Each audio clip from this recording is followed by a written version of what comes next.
Hello everyone, success বা চ্যানেলের পক্ষ থেকে সকলকে অনেক অনেক স্বাগত জানাচ্ছি। আমি অনন্যা তোমাদের জন্য নিয়ে এসেছি আজকে জিএস এর একটা ক্লাস। আজকে আমি হিস্ট্রিটার ফার্স্ট চ্যাপ্টারটা তোমাদের সাথে একটু ডিসকাস করে দেবো। আমি মেনলি এইখানে হচ্ছে তরুণ গোয়ালের বইটা থেকেই তোমাদেরকে পয়েন্ট ওয়াইজ একটু ইজি করে বলে দেবো। ঠিক আছে, ভিডিওটা স্টার্ট করার আগে বলে নেবো, যারা আমার চ্যানেল সাবস্ক্রাইব করেছো তাদেরকে অনেক ধন্যবাদ, এবং যারা এখনও আমার চ্যানেল সাবস্ক্রাইব করোনি তারা অবশ্যই আমার চ্যানেলটা সাবস্ক্রাইব করে দিও। ভিডিওটা শেষ অবধি দেখো, ভিডিওটা ভালো লাগলে অবশ্যই লাইক করো, শেয়ার করো। আর তাহলে চলো ভিডিওটা আজকে স্টার্ট করা যাক। আচ্ছা, আজকে হিস্ট্রিতে আমরা অ্যানশিয়েন্ট ইন্ডিয়াটা স্টার্ট করব। তো এখানে যেটা হেডিং আছে দেখবে প্রি হিস্ট্রি বলে। প্রি হিস্ট্রিতে মেন যে পয়েন্টগুলো আছে তার মধ্যে প্রথমের দিকের পয়েন্টগুলোতে এটাই বলেছে যে হিউম্যান বিংস, মানুষ আর কি, ভারতবর্ষের প্রথম অ্যাপিয়ারেন্স তাদের হয়েছিল 1.4 মিলিয়ন ইয়ার্স এগোতে। ঠিক আছে, মানে 1.4 মিলিয়ন ইয়ার আগে আর কি মানুষ, হিউম্যান বিংস ভারতবর্ষে সর্বপ্রথম আবির্ভাব হয়েছিল। ঠিক আছে, এর মধ্যে এবারে পরের যে পয়েন্টটা আছে তার মধ্যে বলেছে যে এই 1.4 মিলিয়ন ইয়ার থেকে শুরু করে 3000 বিসি পর্যন্ত এই যে টাইমটা, এই টাইম পর্যন্ত তারা শুধুমাত্র পাথরের অস্ত্রশস্ত্র বা স্টোন টুলস তারা ব্যবহার করতো। পাথরের অস্ত্রশস্ত্র ব্যবহার করতো বলে তা এই সময়টাকে আমরা কিন্তু বলে থাকি স্টোন এজ। ঠিক আছে, এই জন্য এখানে লিখেছে কি from their first appearance to around 3000 BC human used only stone tool for different পারপাসের জন্য, শিকার করার জন্য হোক বা নিজের মাংস যেগুলো তখনকার দিনে মানুষ যে কাঁচা মাংস খেত সেগুলোকে ছাড়ানোর ব্যাপারে হোক, যে কোনো কিছু ক্ষেত্রে, আত্মরক্ষার ক্ষেত্রে হোক, তারা কিন্তু স্টোনের অস্ত্রশস্ত্রটাই ব্যবহার করতো, পাথরের অস্ত্রশস্ত্র। ঠিক আছে, সেই জন্য this period is therefore known as stone age. সেই জন্য এটাকে কি বলা হতো? স্টোন এজ বলা হতো। আচ্ছা, এরপর কি বলছে, এই যে 1.4 মিলিয়ন ইয়ার্স থেকে শুরু করে 3000 বিসি এই সময় যে স্টোন পিরিয়ডটা ছিল, এই স্টোন পিরিয়ডটাকে আমরা তিনটে ভাগে ভাগ করতে পারি। ঠিক আছে, তিনটে ভাগে ভাগ করতে পারি। ফার্স্ট কি না, প্যালিওলিথিক এজ, যেটাকে আমরা বাংলায় বলে থাকি প্রাচীন প্রস্তর যুগ। তারপরেরটা হচ্ছে কি মেসোলিথিক এজ, যেটাকে আমরা বলে থাকি মধ্যপ্রস্তর যুগ। এবং থার্ড হচ্ছে কি নিওলিথিক এজ, যেটাকে আমরা বলে থাকি নব্যপ্রস্তর যুগ। ঠিক আছে, এই তিনটে ভাবে প্রস্তর যুগটাকে আমরা ভাগ করে থাকি। এবারে আমরা দেখব যে প্যালিওলিথিক এজ, যেটা কিনা এখানে যেটা দিয়েছে টাইমটা 5 লক্ষ বিসি থেকে 10,000 বিসি, মানে একটা বিরাট টাইম পিরিয়ড। বুঝতে পারছো, 5 লক্ষ বিসি থেকে 10,000 বিসি মানে অনেকটা টাইম। এইটা কিন্তু ছিল প্রাচীন প্রস্তর যুগ। এবারে এখানে কি কি বলেছে এর আন্ডারে পয়েন্টগুলো আমি একটু ডিসকাস করে দিচ্ছি। প্রথমে কি বলেছে, in India it developed in the period of ice age. আচ্ছা, যে তুষার যুগটা যে ছিল, যে সময় গোটা পৃথিবী জুড়ে তুষার যুগ বা তুষার আইস এজ যে চলছিল, সেই সময়টাতে ভারতবর্ষে কিন্তু এই প্রাচীন প্রস্তর যুগটা মেনলি ডেভেলপ করেছিল। ঠিক আছে, তো যদি কখনো প্রশ্ন আসে যে ভারতবর্ষে প্রাচীন প্রস্তর যুগটা কবে ডেভেলপ করেছিল, কোন সময়, তো যে যদি অপশানে থাকে আইস এজ, তাহলে উত্তর হবে আইস এজ। ঠিক আছে, আইস এজ বা তুষার যুগের সময় ভারতবর্ষে প্রাচীন প্রস্তর যুগটা কিন্তু ডেভেলপ হয়েছিল। সেকেন্ড পয়েন্ট কি বলছে না, the earliest trace of human existence in India go back to 5 lakh BC. এটা আমি আগেই বলেছি, একদম আর্লিয়েস্ট এভিডেন্স পাওয়া গেছিলো এই প্রাচীন প্রস্তর যুগে, সেটা হচ্ছে 5 লাখ বিসিতে। ঠিক আছে, এটা হয়ে গেল। এবার বলছে the palaeolithic site are spread in practically all parts of India. Palaeolithic এজটা আর কি ভারতবর্ষের অল অ্যারাউন্ড ইন্ডিয়াতে সর্ব জায়গাতেই এর মানে খোঁজ পাওয়া যায়। ঠিক আছে, স্প্রেড মানে ছড়িয়ে পড়েছিল ভারতবর্ষের সব জায়গাতে, এক্সেপ্ট কোথায় না alluvial plains of Indus and Ganga. Sindhu এবং গঙ্গার যে পলিগঠিত সমভূমি এলাকাটা, ওই এলাকাটাতে কিন্তু প্রাচীন প্রস্তর যুগের ওই সময়টা কিন্তু স্প্রেড করেনি। ঠিক আছে, ওই এজটা এই সিন্ধু এবং গঙ্গার যে অ্যালুভিয়াল প্লেন আছে ওখানে কিন্তু এইটা ছড়িয়ে পড়েনি। ঠিক আছে, তারপর হচ্ছে কি the people of this age were food gathering people. আমরা সবাই জানি এই সময় মানুষ রান্নাবান্না করতে পারতো না, তারা খাবার দাবার সব সঞ্চয় করে রাখতো বা জড়ো করে রাখতো, এই জন্য এদেরকে ফুড গ্যাদারিং পিপল এই সময় মানুষকে বলা হয়। হলো who lived on hunting and gathering wild fruit and vegetable. যারা কি করতো, হান্টিং করতো মানে শিকার করতো, আর ওয়াইল্ড ফ্রুট আর ভেজিটেবলকে তারা জমা করে রাখতো। Man during this period use tool of unpolished, undressed unpolished undressed rough stone and lived in cave and rock shelter. কি বলছে, এই সময়ের মানুষ যে সমস্ত অস্ত্রশস্ত্রগুলো ব্যবহার করতো সে প্রত্যেকটা অস্ত্রশস্ত্রে ভীষণ এবড়ো খেবড়ো ছিল, তাদের কোনো প্রপার শেপ ছিল না, আনপলিশড ছিল, মানে এক প্রকার অত্যন্ত অনুন্নত জিনিসপত্র মানে অস্ত্রশস্ত্র তারা ব্যবহার করতো। জাস্ট পাথরকে কেটে একটা যাহোক মতো করে একটা তাদের কাজ চালানোর মতো তারা করে নিত। সেই সময় তাদের মাথায় অতটা বুদ্ধি আসেনি যে তারা অস্ত্রগুলোকে কী করে পলিশড করবে, কী করে সুন্দরভাবে শেপ দেবে, এসব তাদের তখন মাথায় এগুলো আসেনি। ঠিক আছে, they had no knowledge of agriculture, fire or pottery, any material, মানে সেই সময় মানুষজন আগুনের ব্যবহার জানতো না, তারা পটারি তৈরি করতে পারতো না, তাদের মধ্যে কোনো এগ্রিকালচারের কোনো নলেজ সেটাও তাদের মধ্যে ছিল না। আচ্ছা, দে মেনলি ইউজ, তারা কী কী ধরনের জিনিস ইউজ করতো না, হ্যান্ডেক্স ইউজ করতো, ক্লিভার্স ইউজ করতো, চপার্স, ব্লেড, হেন তেন জিনিসগুলোই তাদেরকে আত্মরক্ষা বা খাবার দাবার শিকারের জন্য এগুলোই তারা ব্যবহার করতো। ঠিক আছে, এবারে their tools were made of hard rock. এই যে সমস্ত জিনিসপত্রগুলো, এই যে অস্ত্রশস্ত্রগুলো তারা ব্যবহার করতো, এইগুলো কিন্তু প্রত্যেকটাই হচ্ছে হার্ড রক, মানে খুব কঠিন শিলা, যেটাকে আমরা বলে থাকি কোয়ার্টজাইট। যে কোয়ার্টজাইট দ্বারাই মেনলি গঠন করা হতো। ঠিক আছে, কোয়ার্টজাইট শিলা দ্বারাই গঠিত ছিল। এই জন্য প্যালিওলিথিক মেনকে কোয়ার্টজাইট মেনও বলা হয়। ঠিক আছে, প্যালিওলিথিক মেন, প্রাচীন মানুষকে কোয়ার্টজাইট মেনও বলা হয়ে থাকে। আচ্ছা, হোমোসেপিয়েন্স, যেটা হোমোসেপিয়েন্সটা মানে কি বলবো, মানে হিউম্যান বিংসটা ছিল 5 লক্ষ বিসিতে তার ফার্স্ট অ্যাপিয়ারেন্স হয়েছিল ভারতবর্ষে হিউম্যান বিংসটা, কিন্তু হোমোসেপিয়েন্স যেটাকে মানুষ বলা যায়, আগেরটা মানুষ শ্রেণীর মধ্যে তখনও আসেনি, যেটা মানুষের যে উৎপত্তিটা সেটা কিন্তু যে ওরা প্রাচীন প্রস্তর যুগের শেষের দিকে আমরা এই হোমোসেপিয়েন্সের অ্যাপিয়ারেন্সটা দেখতে পাই। আর এখানে কিচ্ছু নেই। আচ্ছা, এবার প্যালিওলিথিক এজকেও আবার আমরা 3টে ভাগে ভাগ করতে পারি, একটা আর্লি প্যালিওলিথিক এজ, একটা মিডল প্যালিওলিথিক এজ, আর একটা আপার প্যালিওলিথিক এজ। ঠিক আছে, এবার আর্লি প্যালিওলিথিক এজটা কি বলছে না, এইটা হচ্ছে কি মেনলি হচ্ছে, আমি প্রথমেই বলেছি যে ভারতবর্ষে এই প্যালিওলিথিক এজটা ম্যাক্সিমাম যে পিরিয়ডটা ছিল, যেটা গোটা ওয়ার্ল্ডে যখন তুষার এজ চলছিল বা আইস এজ চলছিল, তো আর্লি প্যালিওলিথিক এজটা মানে গ্রেটার পার্টটাই হচ্ছে আইস এজের মধ্যে ডেভেলপ করেছিল। ঠিক আছে, আচ্ছা, ইটস ক্যারেক্টারিস্টিক্স টুলস ওয়ার আর হ্যান্ডেক্স, ক্লেভার্স অ্যান্ড চপার্স। বলাই হয়েছিল যে হ্যান্ডেক্স, ক্লেভার্স আর চপার্সটাই তারা মেনলি ব্যবহার করতো। ঠিক আছে, such tools have been found in Soan and Sohan river valley. Very important, মাথায় রাখবে যে এইগুলো কিন্তু পরীক্ষায় বারবার দেয় যে আমরা প্রাচীন প্রস্তর যুগের এভিডেন্সটা কোন কোন জায়গায় দেখতে পাই। খুব পরীক্ষায় ইম্পর্টেন্ট, খুব পরীক্ষায় এগুলো দেয়। ঠিক আছে, তো তাই জন্য এটা মাথায় রাখবে যে আর্লি প্যালিওলিথিক এজের যে স্টোন টুলসগুলো পাওয়া যায়, যেমন হ্যান্ডেক্স আমি বললাম, বা ক্লিভার্স বা চপার্স যেগুলো পাওয়া যায়, তো সেইগুলো কোথায় দেখতে পাওয়া যায় না, সোন অ্যান্ড সোহান ভ্যালিতে দেখতে পাওয়া যায়, রিভার ভ্যালিতে এগুলো দেখতে পাওয়া যায়। আর কোথায় দেখতে পাওয়া যায় না, Belan valley in the Mirzapur district of UP. তাহলে Son and Sohan valley and Belan valley in the Mirzapur district of UP, এই 3টে জায়গাতে মানে আর্লি প্যালিওলিথিক এজের যে স্টোন এভিডেন্সগুলো, সেগুলো আমরা মানে স্টোন এভিডেন্স বা বলতে পারি যেগুলো আমাদের কি বলবো মানে হ্যাঁ স্টোন টুলস যে এভিডেন্সগুলো সেগুলো এই 3টে জায়গাতে পাওয়া যায়। In this period the climate become less humid. এই সময়টা ক্লাইমেটটা খুব লেস হিউমিড ছিল। হিউমিড মানে আর্দ্র, খুবই মানে কম আর্দ্র ছিল, শুষ্ক টাইপের একটু ওয়েদারটা ছিল। আচ্ছা, মিডল প্যালিওলিথিক এজটা কি আছে না, characteristic by the use of stone tools like made of flakes দ্বারা তৈরি হতো। ঠিক আছে, আগেরটা যেমন কি হতো ম্যাক্সিমাম স্টোন দ্বারা তৈরি হতো, এটা কিন্তু দেখা যায় মিডল প্যালিওলিথিক এজে আমরা দেখতে পাই ফ্লেক্স দিয়ে তৈরি হচ্ছে। ঠিক আছে, মেনলি হচ্ছে কি না, স্ক্র্যাপার আছে, ব্লেড আছে, এই ধরনের জিনিসগুলো। এখানে কিন্তু আর হ্যান্ডেক্স বা ক্লেভার্স বা চপার্স এগুলো অতটা দেখতে পাওয়া যায় না। এখানে দেখতে পাওয়া যাচ্ছে কি স্ক্র্যাপার, ব্লেড, এইগুলো যেগুলো মেনলি ফ্লেক্স দ্বারা গঠন করা হচ্ছে। ঠিক আছে, আচ্ছা, এই মিডল প্যালিওলিথিক এজের আমরা এভিডেন্স কোথায় কোথায় দেখতে পাওয়া যায় না, নর্মদা অ্যান্ড তুঙ্গভদ্রা রিভার, সোন, নর্মদা আর তুঙ্গভদ্রা, এই 3টে রিভারের সাইডে আমরা আর মিডল প্যালিওলিথিক এজের এভিডেন্সগুলো দেখতে পাই। ঠিক আছে, আচ্ছা, এরপর লাস্ট হচ্ছে কি আপার প্যালিওলিথিক পিরিয়ড। আপার প্যালিওলিথিক পিরিয়ডে কি বলছে, the climate became warm and less humid. এবার আস্তে আস্তে পৃথিবীটা গরম হতে শুরু করছে।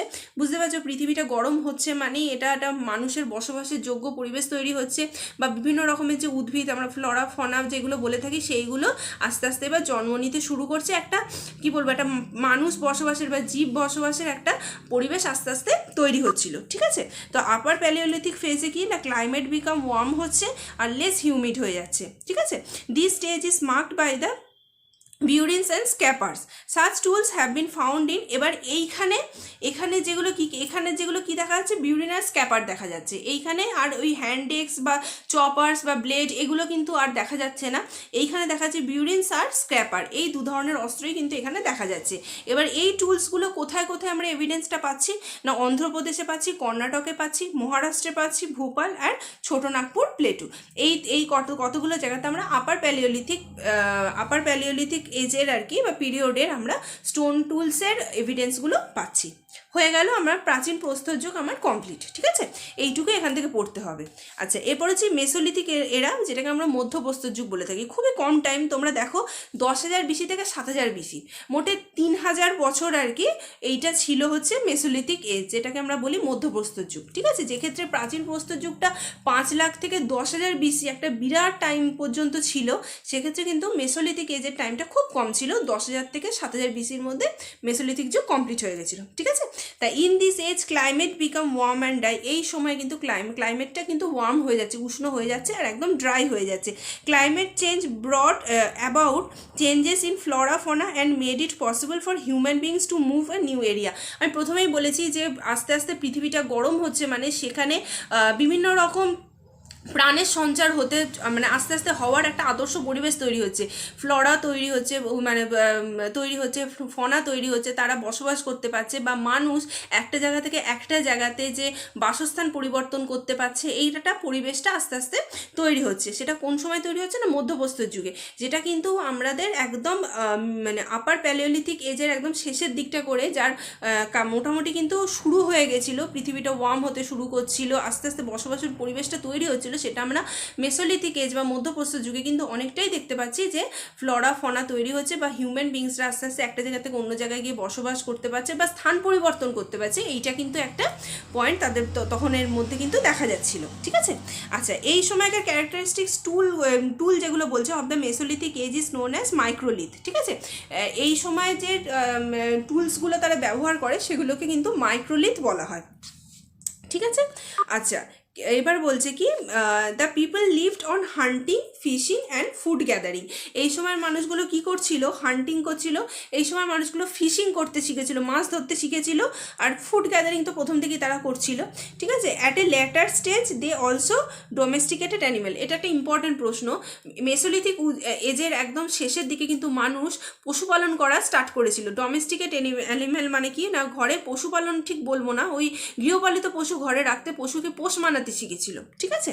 আচ্ছা, the last phase of this age saw the beginning of plain cultivation. আস্তে আস্তে চাষবাসটা স্টার্ট হয়েছিল। এই যুগের শেষের দিকে আমরা কি দেখতে পাই, মানুষের মধ্যে চাষবাস করার যে প্রবণতাটা, প্লেন কাল্টিভেশনটা কিন্তু তারা স্টার্ট করেছিল, ঠিক আছে। এবার এদের যে সাইটগুলো, যেগুলো মেসোলিথিক সাইট যেগুলো পাওয়া যায় আর কি, ভারতবর্ষে কোথায় কোথায় পাওয়া যায় না, ছোটনাগপুর রিজিয়ন পাওয়া যায়, সেন্ট্রাল ইন্ডিয়া পাওয়া যায়, and also south of Krishna river, ঠিক আছে। ছোটনাগপুর রিজিয়নে পাওয়া যায়, সেন্ট্রাল ইন্ডিয়া মানে মধ্য ভারতে দেখতে পাওয়া যায়, আর সাউথ অফ কৃষ্ণা রিভারের একদম দক্ষিণেও কিন্তু এর কিছু মেসোলিথিক এজের কিছু এভিডেন্স আমরা পাই। হয়ে গেল। আচ্ছা, আর এখানে একটা কী বলছে না, in the Belan valley of Vindhya যে পর্বতটা আছে, যে এরিয়াটা আছে, তার যে বেলান ভ্যালি, সেখানে হচ্ছে একটা important line, all the 3 phases of paleolithic followed by the mesolithic and then by the neolithic have been found in sequence.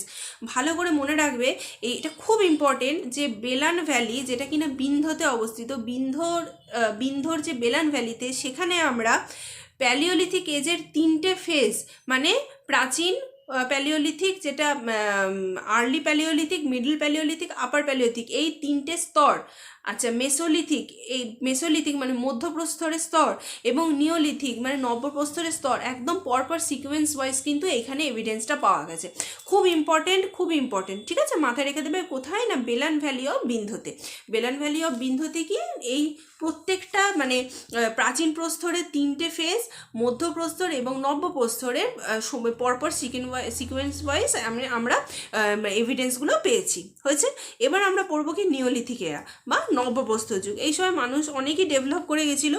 এই সময় টাইমটা বলছে 7,000 বিসি থেকে 2,500 বিসি, ঠিক আছে, 7,000 থেকে 2,500 বিসি, এই সময়টা ছিল নব্যপ্রস্তর যুগ। এই সময় মানুষ কি করেছিল না, মানে কি বলবো, তারা এই সময় মানুষ বিভিন্ন রকম পাথর, মানে আগে আমরা দেখেছি কি তারা হার্ড রক ব্যবহার করতো, তো যেমন কোয়ার্জাইট, হার্ড রক তারা ব্যবহার করতো, কিন্তু আমরা দেখতে পাচ্ছি কি নিওলিথিক এজে কিন্তু তারা কোয়ার্জাইট ছাড়াও অন্যান্য বিভিন্ন রকম স্টোন বা মানে অন্যান্য বিভিন্ন রকম পাথর, হ্যাঁ, তারা কিন্তু টুলস বানানোর জন্য কিন্তু ব্যবহার করতে স্টার্ট করেছিল। ঠিক আছে। আচ্ছা, নিওলিথিক মেন কাল্টিভেট করতে শুরু করছিল অ্যান্ড গ্রিউ ফ্রুটস অ্যান্ড কর্নস, ফলমূল, তারপর কর্নের মধ্যে কি রাগি আর হর্স গ্রাম তারা কিন্তু উৎপন্ন করতে শুরু করছিল চাষবাস করে। ঠিক আছে। আচ্ছা, they domesticated cattle, sheep and goat, তারা গাধা, ছাগল, ক্যাসেল এই ধরনের জিনিসগুলো তারা কিন্তু ডোমেস্টিকেট করতে শুরু করেছিল। মিটে গেল। এরপর কি বলছে, they knew about making fire and making pottery. Very important, এই সময় থেকে মানুষ আগুনের ব্যবহারটা শেখে এবং পটারি তৈরি করার ব্যবহারটা তারা জানতে পারলো। ঠিক আছে। প্রথমে পটারিটা তারা হাত দিয়ে তৈরি করতো, এরপর আসলো কুমোরের চাকা, তখন ওই তারা চাকা ঘুরিয়ে কিন্তু, যেটাকে পটার্স হুইল আমরা বলে থাকি, চাকা ঘুরিয়ে তারা মাটি বিভিন্ন রকম পাত্র বা পটারি ব্যবহার করতো, হয়ে গেল তৈরি করতো। এবং তৈরি শুধু করতো না, তার পটারির চারপাশটা মানে বাইরেটা আর কি বিভিন্ন রকম আঁকতো, পেন্টেড অ্যান্ড ডেকোরেটেড পটারি এই সময় কিন্তু আমরা দেখতে পাই। ঠিক আছে। মানে এই সময় আমরা এভিডেন্স হিসেবে পেয়েছি আর কি। দে লিভড ইন কেভস, তারা গুহাতে বসবাস করতো, and decorated their walls with hunting and dancing scene, তারা বিভিন্ন রকম আঁকা মানে শিকার করছে বা নাচ করছে এই ধরনের বিভিন্ন আঁকা দ্বারা তাদের কিন্তু তাদের কেভের দেয়ালটা আর কি তারা কিন্তু ডেকোরেট করতো। ঠিক আছে। আচ্ছা, they also knew the art of making boat, হ্যাঁ, তারা মানে বোট তৈরি করার যে আর্টটা সেটাও তখন তারা শিখেছিল আস্তে আস্তে। They could also weave cotton and wool to make cloth, তারা তখন কিন্তু কটন, সুতো আর উল সেটা বুনতেও স্টার্ট করেছিল তাদের জামা কাপড় বানানোর জন্য। মানে কতটা উন্নত হচ্ছে আস্তে আস্তে, মানে কতটা চেঞ্জ হয়ে যাচ্ছে মানুষের, আস্তে আস্তে এই পরিবর্তনটা ঘটছে দেখো নব্যপ্রস্তর যুগে। আচ্ছা, এইটুকু হয়ে গেল। এবারে আমার ইম্পর্টেন্ট সাইটগুলো মনে রাখতে হবে। কি কি আছে না, বুরজাহম আছে, অ্যান্ড হচ্ছে কি আছে, গুফক্রাল ইন জম্মু কাশ্মীর। আচ্ছা, এবার বুরজাহামটা খুব ইম্পর্টেন্ট, কারণ এখানে একটা এভিডেন্স পাওয়া গেছে যে মানুষের সাথে তার কুকুর, হ্যাঁ, পেট ডগ মানে তার পোষমানা কুকুর আর কি, তাদেরকে একসাথে মানে মানে দাহ করা হয়েছে আর কি, সেই এভিডেন্সটাও এখানে পাওয়া গেছে। ঠিক আছে। আচ্ছা, হয়ে গেল।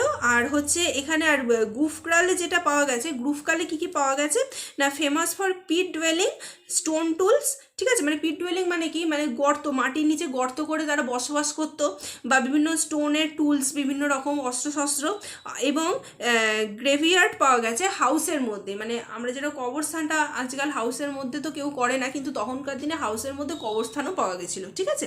আচ্ছা, এইগুলো হয়ে গেল। এবার এর এভিডেন্সগুলো আমরা কোথায় কোথায় পেয়ে থাকি, একটা তো বললাম বুরজাহাম, একটা বললাম গুফক্রাল, আর থার্ড হচ্ছে কি মাস্কিতে, এইগুলো হচ্ছে তামিলনাড়ুতে, অন্ধ্রপ্রদেশে, বিহারে, এগুলোতে পাওয়া গেছে, এভিডেন্সগুলো পাওয়া গেছে। ঠিক আছে। আর এখানে কিছু দরকার নেই। এরপর নেক্সট আসছে কি না, চ্যালকোলিথিক পিরিয়ড। চ্যালকোলিথিক পিরিয়ডটার নাম কেন না, the end of Neolithic period, Neolithic পিরিয়ডটা শেষ হয়ে যাচ্ছে, সেই সময় শুরু হচ্ছে চ্যালকোলিথিক পিরিয়ড। চ্যালকোলিথিক পিরিয়ডের এরকম নাম কেন দেওয়া হয়েছে না, এই পিরিয়ডটাতে মানুষ যে সমস্ত জিনিসপত্র বানানোর যে মেটেরিয়ালটা ব্যবহার করতো পুরোটাই কপার তারা ব্যবহার করতে শুরু করলো। এই কপারের ব্যবহারের জন্যই এটাকে চ্যালকোলিথিক পিরিয়ড বলা হয়। ঠিক আছে। বা স্টোন কপার ফেসও এটাকে বলা হয়ে থাকে। আর কিচ্ছু নেই। আচ্ছা, এরপর হচ্ছে চ্যালকোলিথিক পিরিয়ড, চ্যালকোলিথিক পিপল আর কি use different types of pottery, different type of pottery বানাতে তারা এই পিরিয়ডে মানুষকে দেখতে পাওয়া যায়। তার মধ্যে ব্ল্যাক অ্যান্ড রেড পটারি হচ্ছে খুব ইম্পর্টেন্ট, মানে এই সময়টা মোস্ট পপুলার ছিল ব্ল্যাক অ্যান্ড রেড পটারি। ঠিক আছে। আচ্ছা, this period were not acquainted with the burn brick, এই সময়ের মানুষরা কিন্তু বার্ন ব্রিক মানে এখন আমরা যেটা পোড়া ইট দিয়ে আমরা বাড়ি বানাই, তখনকার মানুষরা কিন্তু চ্যালকোলিথিক পিরিয়ডের মানুষরা কিন্তু বার্ন ব্রিক বা পোড়া ইটের ব্যবহার জানতো না। তারা কিন্তু ম্যাক্সিমাম ক্ষেত্রে খড়ের বাড়িতে থাকতো, এবং সেক্ষেত্রে যে বসবাসের যে পরিবেশটা ছিল সেটা পুরোটাই বলা যেতে পারে গ্রাম্য পরিবেশের মধ্যে ছিল। এখানে দেখবে ইট ওয়াজ আ ভিলেজ ইকোনমি। ঠিক আছে। মেনলি এটা ছিল হচ্ছে একটা ভিলেজ ইকোনমি। আচ্ছা, হয়ে গেল। এটা তারা হচ্ছে কি মাদার গডেস আর বুল, এই দুটোকে তারা পুজো করতো। ঠিক আছে। আচ্ছা, ইম্পর্টেন্ট সাইট, এই ফেজের ইম্পর্টেন্ট সাইটগুলো কোথায় কোথায় ছড়িয়ে আছে না, রাজস্থানে ছড়িয়ে আছে, মহারাষ্ট্রে ছড়িয়ে আছে, ওয়েস্ট বেঙ্গল ছড়িয়ে আছে, বিহারে ছড়িয়ে আছে, আর মধ্যপ্রদেশে ছড়িয়ে আছে। হয়ে গেল। আর এখানে কিছু নেই। এবারে বলতে চেয়েছে যে আচ্ছা, এই যে আমাদের ভারতবর্ষে যে চ্যালকোলিথিক সেটেলমেন্টটা দেখা যায়, এই চ্যালকোলিথিক সেটেলমেন্টটায় 3টে স্তর দেখতে পাওয়া যায়, ঠিক আছে। একটা হচ্ছে কি প্রি হরপ্পান, ঠিক আছে, একটা হচ্ছে কন্টেম্পোরারি অফ হরপ্পান, আর থার্ড হচ্ছে কি না পোস্ট হরপ্পান, ঠিক আছে। এবারে প্রি হরপ্পান যে সাইটগুলোতে আমরা দেখতে পাই তার সাথে কিন্তু হরপ্পান কালচারে যথেষ্ট মানে কি বলবো মানে তফাৎ আছে। তার কারণ হচ্ছে কি সেই হরপ্পান কালচারের যে আমরা যে আরবানাইজেশনটা দেখতে পেয়েছিলাম সেইটা কিন্তু প্রি হরপ্পান সাইটগুলোতে, চ্যালকোলিথিক পিরিয়ডে যে প্রি হরপ্পান সাইটটা সেটাই কিন্তু আমরা অতটা আরবানাইজেশন দেখতে পাইনি, ঠিক আছে। তো সেটাকে আমরা বলে রাখি সাধারণত আর্লি হরপ্পান, ঠিক আছে। এই কারণেই আর্লি হরপ্পান সাইট বলা হয়ে থাকে, তার কারণ হচ্ছে হরপ্পান সভ্যতায় যে আমরা আরবানাইজেশনটা দেখতে পেয়েছিলাম সেটা কিন্তু এই সাইটটাতে দেখতে পাওয়া যায়নি, ঠিক আছে। আর একটা কালচার আছে যেটা কায়থা কালচার বলা হয় মধ্যপ্রদেশের, সেটা হচ্ছে junior contemporary of Harappa culture, ঠিক আছে, junior contemporary of Harappan culture. আর এখানে কিছু তেমন নেই। এর মধ্যে ভারতবর্ষে তো এই হরপ্পান কালচারটা তো পৃথিবীর সব জায়গাতেই ওর সমসাময়িক অনেকগুলো কালচারই আছে, যেমন আমি এখানে বললাম কায়থা কালচার হেনতেনগুলো আছে। তো তেমনি মালওয়া কালচার বলে একটা কালচার আছে যেটা ইরান আর নাগারায় দেখা যেত, সেই কালচারটা আবার কিন্তু একদমই নন হরপ্পান কালচার, ঠিক আছে। নন হরপ্পান কালচারের মধ্যে কিন্তু মনে রাখবে ইরান আর নাগারা কালচারটা, ইরান আর নাগারায় যেটা হচ্ছে কিনা মালওয়া কালচার দেখা যায় সেটা একদমই হচ্ছে নন হরপ্পান কালচার। এই টুকটাকগুলো থেকে পরীক্ষায় মাঝে মধ্যে হয়তো এমসিকিউ দিতে পারে, আমি কোনোদিন দেখিনি যে এগুলো থেকে খুব একটা এমসিকিউ দিয়েছে বলে। তো এই কয়েকটা প্রশ্ন থেকে, তবে এই চ্যাপ্টারটা খুব ইম্পর্টেন্ট। মেন হচ্ছে কি কোন সাইটে কোন পিরিয়ডের আমরা এভিডেন্সটা পাই, খুব ইম্পর্টেন্ট, বারবার পরীক্ষায় আসে। আর আরেকটা কথা যেটা এই পিরিয়ডে বলেছে, চ্যালকোলিথিক কালচারটা মেনলি হচ্ছে ধ্বংস হয়েছিল বলা যায় প্রবল বৃষ্টিপাতের ফলে ধ্বংস হয়ে গেছিলো, এবং চ্যালকোলিথিক কালচারটা transform into megalithic culture by using iron. এবার চ্যালকোলিথিক কালচারটা থেকে মেগালিথিক কালচারে ট্রান্সফর্ম হয়ে গেছিলো লোহার ব্যবহারের সাথে সাথে, ঠিক আছে। তো এরপর আসছি ইন্দাস ভ্যালি সিভিলাইজেশন, আমি নেক্সট ক্লাসে করাবো, ভিডিওটা অনেক লেন্দি হয়ে যাচ্ছে। তো আজকের মতো এইটুকুই, ভিডিওটা ভালো লাগলে অবশ্যই লাইক করে দিও, শেয়ার করে দিও। দেখা হচ্ছে কালকে একটা নতুন ভিডিও নিয়ে, নতুন ক্লাস নিয়ে। ততক্ষণের জন্য ভালো থেকো, সুস্থ থেকো। আজকের মতো এইটুকুই, টাটা।